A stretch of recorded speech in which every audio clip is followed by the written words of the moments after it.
예, 감사합니다. 저희 가족도 동대표라고 있는데요. 매일같이 어떤 핸드폰을 전화하면서 또 홍보하고 뭐 이런 거 보면 반드시 성공할 것 같습니다. 이렇게 보니까 이 자유마을 반드시 성공할 것 같습니다. 저는 오늘 자유마을 장교단 임무 및 활동 그리고 거짓에 무너진 대한민국 두 가지 주제로 말씀드려보자 합니다. 사실은 이 강약 우리 목사님 연설 끝나고 나면은 이렇게 세 국으로 나눠가지고 장교단, 그 다음에 실행위원장, 그리고 동대표 이렇게 해서 한번 토의 시간 가지면 좋겠다라고 이제 김종대 목사님한테 말씀드렸어요. 그 중에 장교단에 대해서는 우리 지금 이렇게 위로부터 내려온 어떤 기능 역할이 이렇게 좀 없잖아요, 지금요. 그죠? 그러다 보니까, 시민 연합, 우리 시민단체, 거기서, 제가 이제 거기서 교육위원장을 하고 있거든요. 그래서, 우리 이제 장교단을 선발할 때 저도 이렇게 관여를 했어요. 그래서, 우수한 장교단으로 해가지고, 이렇게, 선발했는데, 이분들이 어떤 임무를 할까? 지금 보면 잘 되는 데는 아주 지금 협조가 잘 되고 있는데 또 일부 에서는 이게 좀 갈등도 있는 건 사실이잖아요. 그래서 이번 기회에 이분들에게 우리의 임무 역할이 뭔가 이렇게 말씀드리려고 했는데 그런 시간을 줬으면 좋겠다고 했는데 김종대 목사님이 그러지 말고 다 모였을 때 얘기하는 게 좋겠다. 그래서 양쪽 서로 이해하면 좋을 것 같습니다. 그리고 이제 시간이 제게 30분 주어졌기 때문에 거짓에 무너진 대한민국 이런 책자 있잖아요. 한번 들어보세요. 예. 제가 여기 안 들고 왔는데 그 전 목사님이 이제 쓰신 책이잖아요. 그 중에 주제가 11개 주제로 되어 있어요. 그래서 제가 그것을 사진으로 이 책 보이죠? 예. 예, 사진으로 이렇게 제가 나름대로 정리했는데 우리 만들 때는 우리 강서구에 있는 우리 대표들 중심으로 제가 강의하려고 준비한 건데 이왕이면 여러분들에게도 시간 되면 이것도 좀 강의하도록 하겠습니다. 좋습니까? 네. 자, 그러면은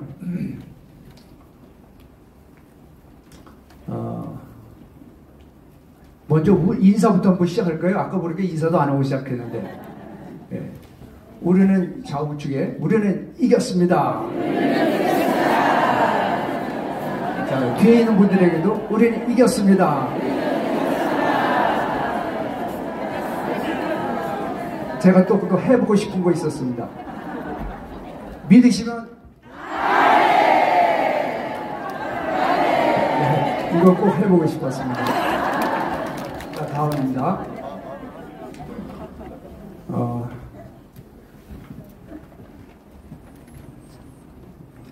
가보자. 이게 아니고요. 첫 번째부터 맨 처음에. 예. 자유마을.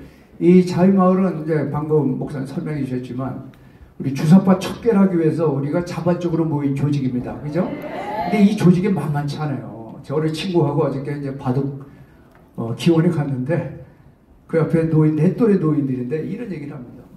야, 왜 윤석열이가 이재명 잘하고 있는데 왜 이재명이를 자꾸만 조사하는 거야? 이러는 거예요. 야, 이거 때려 죽일 수도 없고 이놈의 새끼냐. 야, 진짜. 예. 그리고 이제 대구권 지침 받아도 저도 이제 집사람하고 같이 소명 받고 이렇게 다니는데 우리 아파트에서 이제 내려오는데 평상시에는 아주 좋은 인사도 잘하고 이런 사람이에요. 그래가지고 이제 문재인 구속하라. 이제 홍보하는 차원에서 엘리베이터에서 이렇게 내리고 있으니까 이게 뭐예요? 그래서 문재인 구속하랍니다. 아니 문재인 잘하고 있잖아요. 이야, 이 새끼 또 죽일 수도 없고 이제. 아니 평상시에 잘 이렇게 인사도 잘하는 사람이에요. 근데 이게 만만치 않구나 우리 자유마을이. 네? 저는 그걸 못 느꼈댔어요. 그 어제 바둑판에서 기원에서 그걸 보고 또 우리 동네에서 가까운 이슈인데 이게 지금 인민위원회로 해가지고 46년도에 인민위원회가 지금 우리 마을에 주민자치회를 이렇게 모양만 옷만 바꿔 입은 상태에 있구나. 이런 가운데서 우리가 피 터지게 싸워야 되겠구나. 근데 반드시 이길 것 같습니다. 저는 4년 전서부터 전번에 제가 그 워커리에서 한번 설교했잖아요. 제가 2000년 전에 예수님 제자들이 부러웠고 바울이 부러웠고 베드로가 부러웠잖아요, 제자들이. 근데 지금 생각하면 지금은 우리가 정광훈 목사님과 같이 있잖아요. 얼마나 우리가 부럽습니까? 네, 우리가 정광훈 목사님과 연합이 제대로 된다면은 반드시 자유마을 선거할 것 같습니다. 네, 다음 장으로 올라가겠습니다. 그 자유마을에 지금 마을 홈페이지에 보면 우리가 하는 활동들이 국가 정체성 교육하고 그다음에 자유마을 저지하는 것부터 시작해서 입법화까지 이렇게 쭉 8가지 활동이 있는데 다음 장 넘겨주시면 지금 자유마을 조직들 한번 잘 보세요. 이 자유마을은 이제 대국본에 김종대 목사님 축으로 해가지고 남기수 목사님 그다음에 그 223개 광역 단체 총괄 팀장이 이렇게 편성되어 있습니다. 그렇지 맞죠? 네. 그러고 나서 그 밑으로 실행위원장이 이렇게 조직되어 있고 그다음에 3,506개의 동대표 이렇게 해가지고 완전히 군대식으로 다 조직되어 있어요. 이 조직이 지금까지 잘 해오고 있었습니다. 그런데 우리 기독장교단이 편성되어 있잖아요. 지금 기독장교단에서는 현재 253개 대표로 이렇게 되어 있습니다. 그러면 저도 이제 이 강서의 대표로 있으면서 그러면 이런 생각을 합니다. 대표면 내가 책임이 엄습해 오는 겁니다. 그러면 이게 이번 우리 강서 지역에 성공시키려면은 내가 잘 열심히 해서 명령도 좀 해보고 그래가지고 잘 안 되고 지적도 해가면서 한번 성공을 이끌어보겠다 이런 의욕이 다 있을 겁니다. 그죠? 그러다 보니까 자꾸만 뭘 간섭하는 게 됩니다. 사실은. 지금 이번 주에 얼마나 이렇게 서명했습니까? 묻지 않겠습니까? 그리고 좀 잘못하는 것 같으면은 자꾸만 이렇게 간섭도 하게 되고 이렇게 자연스럽게 자꾸만 이렇게 간섭하게 됩니다. 근데 그렇게 하면 안 된다는 겁니다. 그렇게 하면 안 된다는 거예요. 절대 그러면 성공이 안 돼요. 여기는 김종대 목사님 축으로 해가지고 지금까지 잘 해왔어요. 근데 우리가 지금 여기 장교단이 투입된 것은 한번 가만히 생각해 보세요. 이 군대에서 보면은 저도 이제 대령으로 이렇게 예편에서 국방대에서 이제 교수를 하면서 이 많은 수천 명의 부하를 다스리고 이게 지휘해 보면 그렇습니다. 상사의 의도를 명찰하는 사람, 이런 사람들이 표창도 받게 되고 진급도 하게 돼요. 자, 그러면은 목사님이 이렇게 장교단을 이렇게 조직을 해 주셨을까? 그러면 이 장교단이라는 것은 이 대국본에 있는 이 잘해오는 이 조직에 우리가 격려도 해주고 그리고 이분들이 못하는 대외적인 사건, 대외적인 분들 있잖아요. 예를 들면 후보를 만난다든지 지역의 유지를 만난다든지 우리가 이런 사람 못하는 걸 우리가 가서 대신에 같이 만나주든지 아니면 바쁘시면 우리가 가서 만나주든지 이렇게 해가지고 같이 합력하는 이런 관계가 될 텐데 잠깐만 군대식으로 이렇게 잠깐만 뭘 간섭하려고 하면 안 되겠다 이겁니다. 아시겠죠? 그럼 우리는 뭘 해야 되느냐 장교단에서는 다음 장을 한번 보세요. 우선 그 교육에 관련되는 거 있지 않습니까? 예를 들면 아까 정광훈 목사님이 만든 책자 이런 거 다 숙지해가지고 우리가 군대에서 배운 게 뭡니까? 우리가 안보교육하라는 걸 가리키고 또 배구도 오고 이런 거 지금 여기 대국본에 있는 목사님들은 신앙에 관련되는 건 우리보다 훨씬 낫죠. 그럼 우리는 그러다 이 안보 분야, 교육 분야 우리가 조금 좀 낫잖아요. 그리고 또 일찍 전역하신 분들은 기업대 운영도 하시고 또 고급 공무원도 하시고 또 무관도 하시고 이렇게 여러 가지 다양한 경험이 있기 때문에 이런 면에서 이렇게 이 동대표들이 모일 때 그런 걸 요청해 드리면 우리가 교육도 시켜주고 그 다음에 대외적인 업무 수행 같은 거 있지 않습니까? 예를 들면 이제 저 개인적 같은 경우는 이런 경험이 있는데 이제 강서 지역에 국회의원 출마하시는 분이 있어요. 그래서 이렇게 어떤 연유를 해가지고 제가 이제 만나게 됐습니다. 그러니까 이번 바쁘잖아요. 이제 국회의원 아직까지 후보는 안 됐지만 당협위원장으로도 엄청 바쁘더라고요. 그래서 이제 만나가지고 제가 이제 면접을 봤습니다. 제 입장에서 면접이죠. 이 사람이 과연 우리 대한민국 건국 이념을 알고 있는가 한번 물어봤어요. 우리 대한민국 어떻게 건국됐습니까? 그러니까 그거 다 아는 거 아닙니까? 이렇게 그냥 두리뭉실 넘어가는 거예요. 이번 윤석열 대통령 당선됐는데 누가 제 1등 공신입니까? 그러니까 이것도 두리뭉실 넘어가는 거예요. 그래서 제가 볼 때 야, 이거 50점밖에 안 되는데 야, 이걸 우리가 자유마을 해가지고 이런 말을 내가 당선시켜야 되나? 이런 막 회의감이 들어가는 거예요. 어쨌든 간에 그래서 저는 이런 생각이 들어갑니다. 어차피 투토립으로 들어갈 것 같아요. 이분은 어차피 어떤 형태로든 간에 우리가 교육시켜서 당선시켜야 되고 또 우리는 우리 나름대로 자유마을 회원을 계속 확대해 나가는 수밖에 없어요. 여기다 올빵하다는 안 되겠다는 생각이 들어갔습니다. 저 개인적으로는. 그래서 어쨌든 간에 이 사람을 당선시켜야 되는데 어쨌든 간에 우리 실험위원장님은 이렇게 이제 실질적으로 제일 고생하시는 분들이 동대표이신 것 같아요. 여기 실험위원장님들은 좀 소소할지 모르지만 동대표님들은 한 명 다 이렇게 전화 걸고 또 여러분들 현재 몇 바퀴 굴리셨습니까? 한 바퀴 다 굴렀습니까? 한 바퀴 다 두 바퀴 굴으신 분 있습니까? 예, 잘하셨어요. 저희 가족도 보니까 이제 막 두 바퀴 이제 막 굴르는 것 같아. 그래서 이제 막 세 바퀴까지 막 굴르고 또 안 돼 부족하면 이제 8호도까지 치워오면서 치면은 5천 명은 될 것 같은 느낌이 들어갑니다. 어쨌든 간에 우리 장교단에서는 이게 교육에 관련되는 문제, 그 다음에 아까 정무적인 문제, 그 다음에 지역 내에 각종 뭐 유지들 이런 거 만나는 문제, 그 다음에 또 중요한 것은 또 격려 활동. 우리가 또 경제 사정이 좀 있으면 뭐 커피도 좀 사고 제한된 범위로 또 밥도 좀 사고 막 이런 역할. 그리고 개인 장교단에서는 혼자만 이렇게 장교단을 가입하면 안 될 것 같은 생각이 들어갑니다. 자기들 인맥이 있잖아요. 200명, 300명 이분들을 연락해가지고 여기 자유마을에 가입시켜줘야 할 텐데 혼자만 이렇게 가입해 있는 거예요. 달랑. 그러면 안 되잖아요. 이게 바로 상세 의도를 명찰하는 거라는. 다 자기 안에 인맥을 동원해가지고 다 이게 가입해야만 이 자유마을에 성공하지. 그게 뜻이 아마 정관 목사님 의도가 아니겠는가. 맞죠? 네.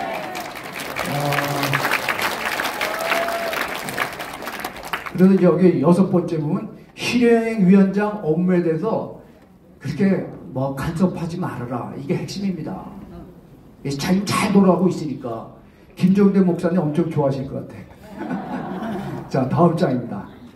자, 그러면은 시간이 좀 있으니까 거짓에 무너진 대한민국 오늘 시간이 되니까 한 11개 주제 중에서 제가 여기 준비를 다 해왔는데 우선 1주제부터 3주제 그래서 1주제부터 한번 대충 무슨 내용인가 한번 보겠습니다. 이제 11개 주제가 쭉 돼 있어요. 이제 첫 번째는 남북 간 책임이 누구한테 있다? 미국한테 있다. 이제 이렇게 돼 있습니다. 다음 장 넘겨보겠습니다.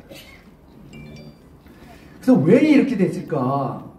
그 전목 책을 쭉 보면은 지금 70년대, 80년대, 70년대 후반부터 시작해서 이 학생들에게 이런 책들이 해방 전후사의 인식, 그 다음에 다시 쓰는 한국 현대사, 전환시대의 논리, 뭐 이런 시대에 그 시대에 학생들이 이런 책을 읽었어요. 80년대.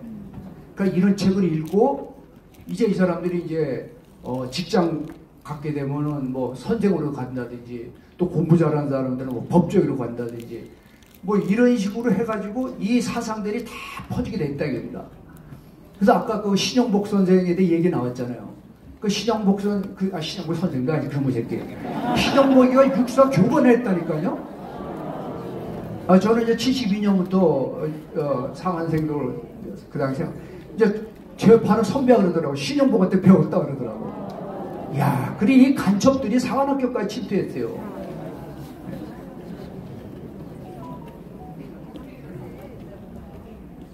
그리고 이 사람들이 가르치는 게 뭐냐면 끊임없이 미국은 하여튼 몰아내야 된다는 겁니다. 핵심 말하는 미국. 모든 게 미국 책임이라는 겁니다. 그리고 이승만 책임이라는 거예요. 요약하면은. 그리고 우리나라는 이 역사의 중심이 북한으로 보고 있는 거예요. 이거 가지고 그 사람들 용어로 하면 내재적 접근법이라고 이렇게 표현해요. 내재적 접근법. 내재적 접근법 해가지고 북한 중심으로 역사관을 갖고 있습니다. 그러다 보니까 우리나라가 독립투쟁을 해가지고 일본도 이제 뭐 이렇게 몰아내게 되고, 그리고 미국만 안 들어왔으면 우리끼리 잘 살고 있을 텐데 미국이 들어와가지고 우리가 지금까지 이러고 있다. 이런 인식이 박혀 있는 겁니다. 다음 장 한번 보세요. 그렇다면 한반도는 왜 분할되었는가? 한번 이게 이번 기회에 그 당시 시대적 상황을 한번 보겠습니다. 근데 43년도에 보면 지금부터 43년도로 보세요. 그때 이제 여러분 그 카이로 회담이라는 거 한번 들어보시잖아요. 네.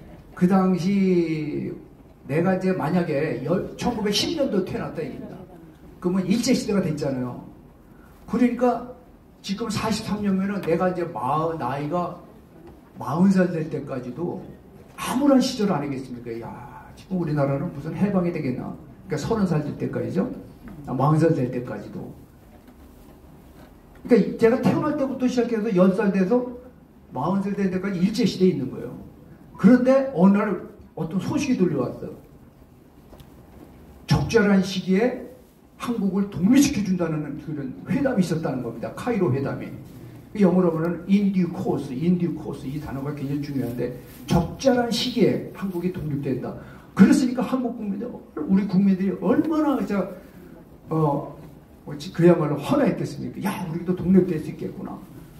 그런데 이때 사진은 그 장개석이가 있고 처칠이 있잖아요.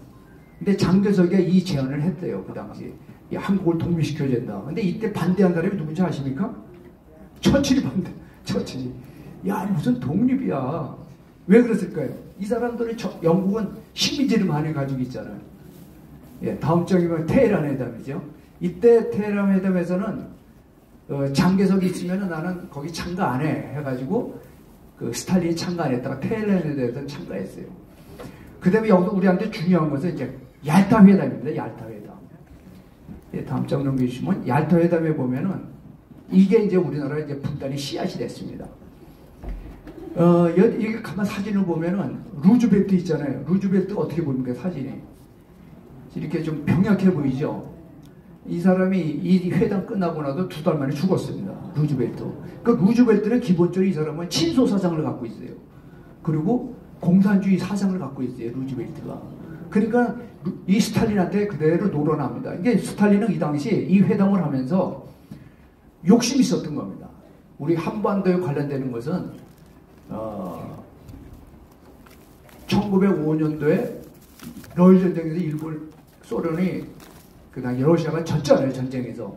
그래서 이번 기회에 그 사할린 섬하고 그 다음에 쿠릴연도, 그 다음에 남만주, 그 다음에 철도권, 여순왕 뭐 이런 데에 대해 일본으로부터 이제 뺏으려고 이제 이런 야욕을 갖고 있었던 거예요. 그리고 어차피 전체 전 세계를 공산화시킨다는 그런 사상을 갖고 이제 이 회의를 임한 건데, 근데 이제 그 당시 루즈벨트는 어쨌든 간에 이 미군을 빨리 참전시켜서, 왜냐 미국은 지금 2가지 전쟁을 하고 있잖아요. 유럽의 구라파 전쟁도 하고 있고 지금 일본에서도 일본과의 전쟁 중에 있는데, 어째 빨리 소련을 참전시켜서 이 전쟁을 끝내려고. 왜냐하면 지금 만주에는 일본군이 한 70만이 있다 보니까 이 전쟁을 끝내려면 미군이 엄청난 피해가 있을 것이다. 그러면 빠른 시간 내에 이 소련을 참전시켜야 되겠다. 그러니까 소련 입장에서는 일본하고 이제 비밀회담을 맺었어요. 비밀회담을 맺었습니다. 불가침 조약을 맺은 상태예요. 그러니까 이 소련은 이제 머뭇머뭇하고 있는 거죠. 그러니까 소련이 이제 참전시키는데 이제 대가를 요구하는 겁니다. 그 대가가 뭐냐면 지금 나중에 그 독일이 4개로 분할됐습니다. 전쟁 지고 나서. 나중에는 동소로 이렇게 됐지만은 이 한반도도 일본도 원래는 일본이 전쟁이 졌잖아요. 그러면 일본이 네트워크하고 나눠줘야 되는 겁니다. 원래는. 그런데 이게 나중에 이게 한반도까지 내려왔잖아요. 3파선까지 거줬잖아요. 그래서 사실은 이 한반도를 이 소련이 다 잡아먹으려는 겁니다. 그런데 미국이 38도 선에다 여기까지만 내려와라 이렇게 하니까 만약에 지금도 학자들이 연구합니다. 왜 소련이 3파선에서 멈췄을까? 그래서 미국의 제안대로 여기서 만약 멈추지 않으면은 일본 본토에 대해서 어떤 그 야욕이 있지 않습니까? 분할한다는 여기에 참여 못했을 것이라는 게 현재 많은 학자들이 그렇게 연구되고 있는 겁니다. 어쨌든 그 다음에 이제 포츠담 회담에서는 이제 일본에 대해 이제 그 소련을 참전을 다시 독려하는 겁니다. 니네가 만약 참전 안 하면 그냥 안 해도 돼. 이제 우리는 핵을 가지고 있다. 이제 핵에 대해서 이때 공개를 하는 겁니다. 요게 이제 바로 우측에 있는 포츠담 회담이고 다음 장면입니다. 자, 이제 소련군이 들어오기 시작하는데 소련군이 8월 9일 날 벌써 만주로부터 청진을 통해서 소련군들이 들어오기 시작합니다. 자, 그래서 한번 보세요. 8월 15일 날에 우리가 해방됐지 않습니까? 해방되기 2주 전에 소련군들이 벌써 들어왔어요. 북한 지역에. 이 그 장면입니다. 다음 장면이세요. 그러고 나서 8월 9일 날 8월 6일 날 이제 핵무기가 터지지 않습니까? 첫 번째. 이 핵무기 터지기 전에 터지고 나서 8월 9일 날 소련군이 들어오기 시작했으니까 북한 지역에. 다음 장 보세요. 그러고 나서 9월 8일 날 미국은 인천을 통해서 이제 서울로 들어오는 장면입니다. 미 7사단이 들어오는 장면이고요. 다음 장면. 이때 이제 소련군들이 막 들어오니까 미국의 러스크 대령이죠. 그 당시 대령 실무자가 내셔널 지오그래피 지도를 하나 가져와가지고 지금 뭐 소련군들이 한반도 들어오고 있으니까 이제 여기 3파선을 찾게 됩니다. 뭐 39도선, 37도선, 어떤 선이 적어야 딱 보니까는 38도선이 눈에 띈 거예요. 그래서 38도선상으로 소련한테 제안합니다. 니들 여기까지만 진출해. 이거 군사 분계선이에요. 이거 군사뭐 지금 말하는 어떤 분단되는 개념이 아니라 진출선을 제해준 겁니다. 여기까지만 니네 내려오라 그러니까 소련이 그 당시 그냥 쭉 내려왔으면 어떻게 됐을까요? 그냥 내려와서 미국이 어떻게 조치할 상황이 아니었는데 미국이 딱 멈춘 거예요. 다행히. 자, 우리보다는 천만다행이죠. 그러니까 멈추게 됐는데 그 당시 우리 일본 군대 그 군대 수를 보면은 어느 자료에는 한반도에 아니 우리 한국에는 뭐 34만 명의 일본군이 있었다 뭐 이런 얘기도 있는데 제가 가지고 있는 자료를 보면 15만 명이 있었습니다. 그리고 지금 저기 용산에 가면 전쟁기념관 있죠? 그 자리에 일본군 사령부가 있었습니다. 그 자리에. 그 자리가 막 일본군 사령부 있었고 근데 만주에는 한 70만 군대가 있었고요. 그러니까 앞으로 이 70만을 전쟁을 통해 가지고 무력화시키려면 미군들이 엄청난 희생이 있다고 이제 판단된 겁니다. 그래서 여기서 전진시키고 소련군을 이제 남한을 전진시켰습니다. 근데 자료에 의하면은 그 38도선까지만 진출을 전진시켰는데 이미 미군들은 개성까지도 와 있었다 그러더라고요. 이미 뭐 3파선 정진시켰는데 더 밑으로 내려왔습니다. 서울 근처까지도. 그 나중에 거꾸로 올라가는 그런 해프닝이 있었다 그래요. 다음 장 보세요. 미 7사단이 서울에 이제 입사단한 장면이고 이제 소련군이 8월 9일 날 거꾸로 말하면은 9월 8일이죠. 그러니까 한 달 이 거꾸로 9월 8일 날 미군이 들어오고 8월 9일 날은 일본군이 들어오고. 자, 다음 장. 이제 9월 9일에 일본군들이 이제 첫 쏘는 장면입니다. 만약 이 미군이 안 들어왔으면 어떻게 됐을까요? 이놈아들이 분여자 약탈하고 오는 나라에 우리나라 뭐 국복고비죠. 자, 이거 여담입니다만 그 이라크 전쟁이 있었잖아요. 그 우리 이제 동교장이 거기 그 민정 그로 해서 이제 거기 파견 나갔었는데 참 이건 이 방송에서 얘기해야 될지 모르겠는데 참 가니까 무법천지랍니다. 이라크가. 그럼 거기에 바벨론 문화 있지 않습니까? 이 박물관이 통통 비어 있는 거예요. 지키는 사람이 없으니까. 그래서 그냥 많이 주워왔다 그럽니다. 그래가지고 나중에 이제 우리 박물관에 기증되겠지만, 얘기하면 안 되잖아요. 그죠? 그러니까 이 전쟁이라는 게 슬픈 겁니다. 그러니까 일본군들이 이거 안 그랬겠어요? 우리나라 온갖 그 국복고 피를 가지고 다 도망가려는 걸 미군에 와서 다 니도 몸뚱아리만 빠져나가라는 겁니다. 얼마나 미국이 감사합니까? 그죠? 네. 다음 거. 김일성이 나타나죠. 김일성이 하바로스크에 있는 그 88여단의 대위로 있었던 사람입니다. 그래서 스탈린이 야 빨리 하나 지도자급을 하나 물색해서 데려와라. 이제 김일성이 그래서 김일성은 그 당시 한 200여 명 데리고 평양에 이제 들어오게 됩니다. 근데 이제 운동권에서는 그런 얘기를 해요. 김일성에서 긍정적인 면에 대해서 그래 김일성에서 솔직하게 한번 제가 말씀드리겠습니다. 그럼 여기서 미화할 건 미화하는 건 아니지만 우리 독립운동이 20년대까지는 아주 활발하게 이루어졌어요.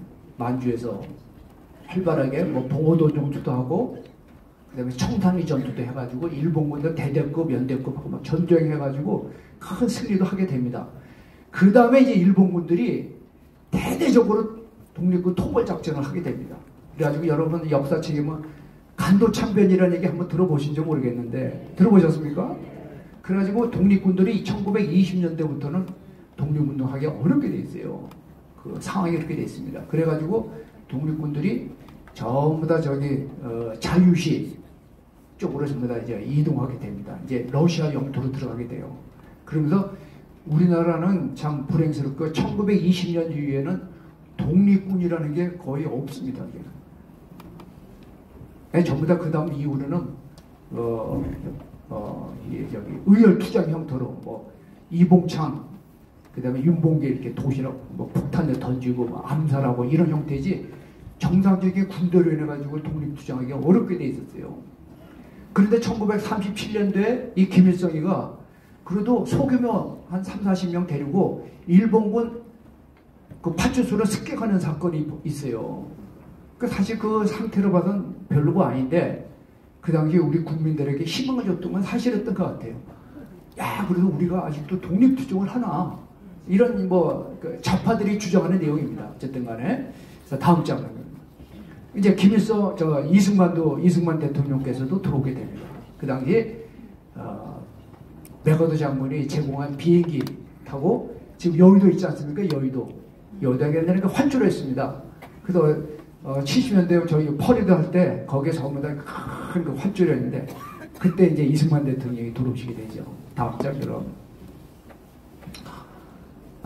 여기는 이제 1946년도 2월달. 그러면 1945년도 8월 15일 해방되는데, 그러고 나서, 한 6개월 만에, 북한에서는 북조선 임시위원회가 이렇게 소련이 아직 빠른 시간에 공산화가 진행되는 겁니다. 요게 말하면 주민자치제가 벌써 들어가고 있는 거예요, 북한에. 지금 주민자치제가 이름만 바뀐 거지, 인민위원회입니다. 예, 다음 장. 근데 보면은, 그 당시 인민위원회 초기에는 그 태극기가 걸려 있더라고요. 그때까지만 해도. 근데 이제 정읍발언, 이제 책에 보면 정읍발언 이야기가 나옵니다. 46년도 6월 3일 날 이승만 대통령이 이제 대통령 아니시지만 그 당시 정읍에 가서 이런 말씀을 발언합니다. 이제 미소공동회의가 제 역할을 하지 못하기 때문에 우리라도 임시정부 또는 위원회를 구성해야 된다. 이제 이런 말씀을 하세요. 그래도 요 좌파들이 야 이때 이게 분단의 원인을 제한 게 바로 이승만 정읍 발언 아니냐 요런 게 하고 있는데 참고적으로 요런 발언을 하셨다는 겁니다. 다음 장 보시면 이제 이 한국 문제를 어떻게 할 것인가. 그래서 모스크바에서 신탁 통치에 대해서 모스크바 3.3회의를 하잖아요. 앞으로 이 회의에서 통해서 한국을 어떻게 할 것인가. 한국 문제는 그 신탁 통치가 결정하게 됩니다. 그러니까 한국 문제는 이 신탁 통치를 하자. 미국하고 북한에는 소련이, 미국에는 남한이, 그래서 적절한 시기에 통일국가를 만들어주겠다. 이렇게 하는데, 우리 우익에서는 당연히 우리는 줄기차게 신탁 통치에 반대를 하게 되죠. 근데 이 좌익에도 처음에는 신탁 통치에 반대를 했었어요. 처음에는. 그러다가 다시 소련으로부터 지령이 떨어지니까 신탁통치 찬성으로 돌아서게 되죠. 그래가지고 46년도, 47년도에는 끊임없는 그 신탁 반탁이가 됩니다. 그러면 우리 혼란한 상태 들어옵니다.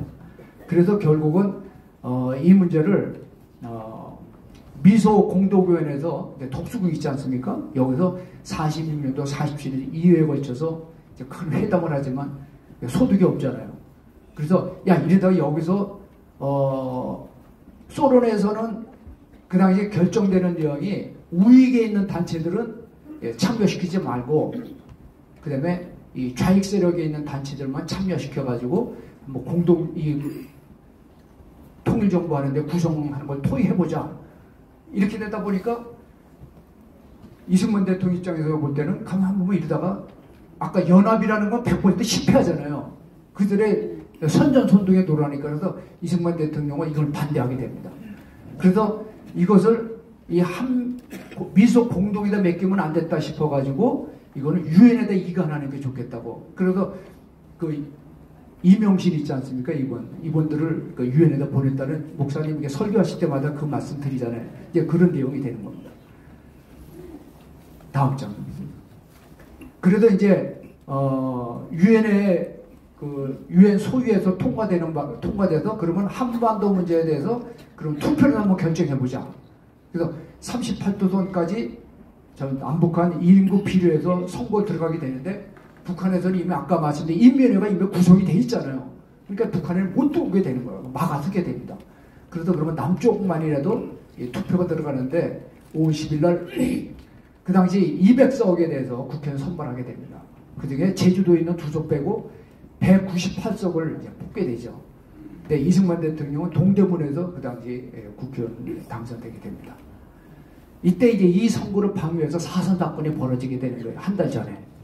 이해하시겠죠? 네. 다음 장. 그래서 참 대한민국이 이제 수립하게 됩니다. 자, 이때쯤에서 우리 다 같이 만세 한번 불러야 되지 않겠습니까? 네. 대한민국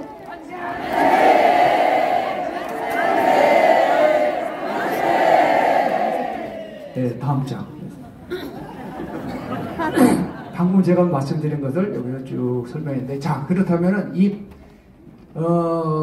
우리가 이 분단의 책임이 누구일까? 일과제가 핵심이 그겁니다. 우리가 이렇게 분단되어 있는 것이 누구 책임일까? 그러면 지금 좌파에서 말하는 게 이승만하고 미국 책임이다! 이렇게 좀 계속 주장하고 있고, 저희가 역사적으로 쭉 살펴보니까 그 당시 국제 환경으로 봐서 우리 힘으로 우리가 독립군으로 해가지고 일본 막 투쟁도 해가지고 우리가 했더라면 그야말로 마지막으로 41년도에 광복군이 우리가 창설됐었대요. 근데 광복군이 한 500명 됐는데 그때 연합군으로 우리가 참전했더라면 조금 상황이 달라졌을 텐데 우리 힘으로 우리가 독립된 게 아니잖아요.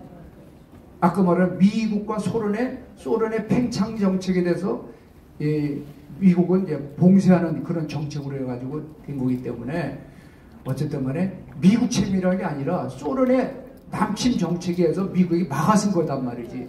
그때 이 책임은 소련하고 북한, 김일성이 책임이지 어떻게 이승만 책임이냐. 우선 요 개념은 확실히 아시라는 겁니다. 아시겠죠? 예. 그래서 다음 과제는 이 과제에 들어가는데 오늘 여기까지만 하죠. 뭐. 예. 다음에 이제 제목만 보여드리겠습니다. 다음 핸드폰 보시는 것 같아요. 다음 장. 다음 과제는 뭐냐면 그러면 45년도 9월 8일 미군이 일본군을 몰아내고 대신 한국을 식민지로 만들려고 했나? 이 제목입니다. 그 혹시 관심이 있으시고 반응이 좋으면 제가 목사님들 말씀드려서 다음에 또 한번 할 수 있더라고요. 여기까지만 하겠습니다. 네, 감사합니다.